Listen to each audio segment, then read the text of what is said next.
नमस्कार, स्वागत है आप सभी का अपने YouTube चैनल साइंस विद ज्ञान सागर में। आज हम लोग स्टार्ट करेंगे क्लास 10th का रसायन शास्त्र। हम लोग इसमें पढ़ेंगे आज सबसे फर्स्ट चैप्टर कि आखिर रासायनिक अभिक्रियाएं एवं समीकरण क्या होता है। इसका आज बेसिक इंट्रोडक्शन देखेंगे कि रासायनिक अभिक्रियाएं क्या होता है।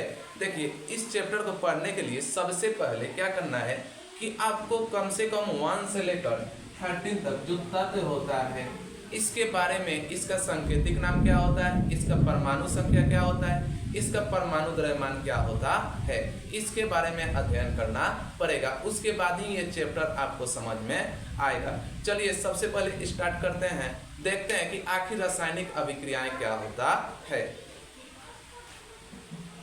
देखिए, कह रहा है कि रासायनिक अभिक्रिया कह रहा है कि जब कोई पदार्थ अकेले ही या किसी अन्य पदार्थ से क्रिया करके भिन्न गुण वाले एक या अधिक नए पदार्थों का निर्माण करता है, तब वह प्रक्रिया रासायनिक अभिक्रिया कहलाती है।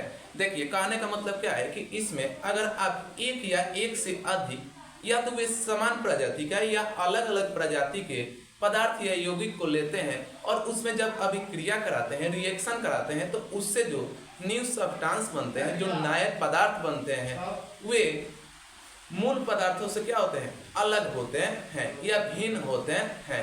इसे ही हम रासायनिक अभिक्रिया कहते हैं। देखिए, एग्जांपल से आपको समझ में आएगा। जैसे में देखिए, जैसे में ये क्या हो गया 2H को क्या बोलेंगे, हाइड्रोजन। इसका क्या हो गया, इसका ले लीजिए Cl2।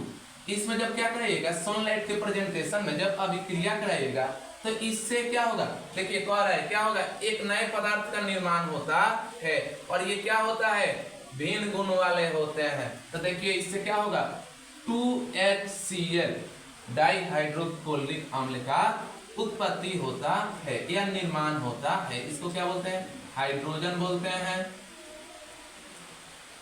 और इसको क्लोरीन बोलते हैं। जब दोनों को सूर्य की प्रकाश की उपस्थिति में अभिक्रिया कराइएगा तो इससे HCl यानी कि हाइड्रोक्लोरिक अम्ल की उत्पत्ति होता है। हाइड्रोक्लोरिक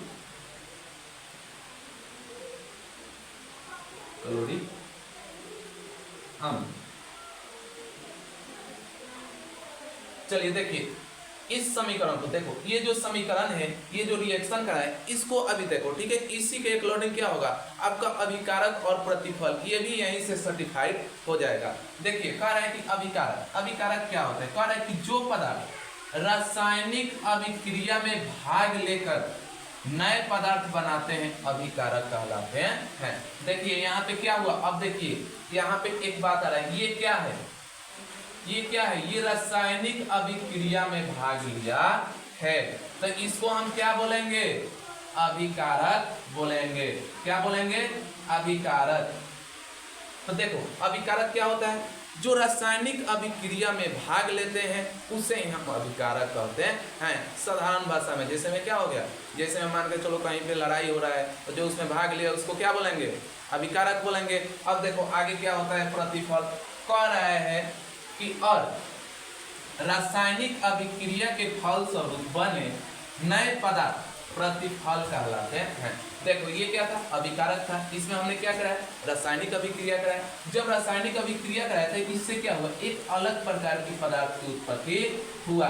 तो ये क्या बना, ये क्या बना, रासायनिक अभिक्रिया के फलस्वरूप न्यू पदार्थ बना। इसे ही हम क्या बोलते हैं, प्रतिफल बोलते हैं। जैसे क्या हुआ, वे तो लड़ाई के लिए चला गया, उसका किसका क्या हुआ, किसका मुंह फूटा, किसको क्या हुआ, तो वे सब क्या हो गया, वे सब प्रतिफल हो गया। तो जो रासायनिक अभिक्रिया के फलस्वरूप जो न्यू पदार्थ बनते हैं उसको प्रतिफल कहते हैं, और जो रासायनिक अभिक्रिया में भाग लेते हैं उसे अभिकारक कहते हैं। अब देखेंगे इसमें कि रासायनिक अभिक्रियाएं की क्या क्या विशेषता होता है। देखिए सबसे पहले क्या कर रहे हैं, गैस की उत्पत्ति। कुछ रासायनिक अभिक्रियाएं होते हैं जिसमें जब हम क्या कराते हैं, किसी तत्व को जब हम या किसी यौगिक को जब रिएक्शन कराते हैं तो उससे गैस की उत्पत्ति होता है। दूसरा कह रहा है कि अवक्षेप का बनना। अगर किसी यौगिक को हम किसी दूसरे यौगिक के साथ में जब रिएक्शन कराते हैं तो उससे क्या होता है, अवक्षेप बनता है, और ये अलग अलग यौगिक पर होता है। तीसरा कह रहा है कि रंग में परिवर्तन या रंग परिवर्तन। देखिए जब दो अलग अलग यौगिकों को लेकर रिएक्शन कराते हैं, अभिक्रिया कराते हैं, तो उससे जो यौगिक बनेगा हो सकता है कि उसका कलर क्या हो, इस दोनों यानी कि जो क्या है अभिकारक है उससे जो प्रतिफल होगा उसका जो रंग होगा अलग होगा। इसका देखिए तीसरा कारण है कि ताप में परिवर्तन। देखिए ताप में परिवर्तन कहने का मतलब क्या है कि अगर किसी पदार्थ पर या किसी यौगिक पर, जैसे में क्या हो गया, चूना का नाम सुने होंगे, काली चूना जो होता है उस पर जब आप जल को गिराइएगा तो उससे क्या होता है, उसका जो टेम्परेचर होता है बढ़ता है।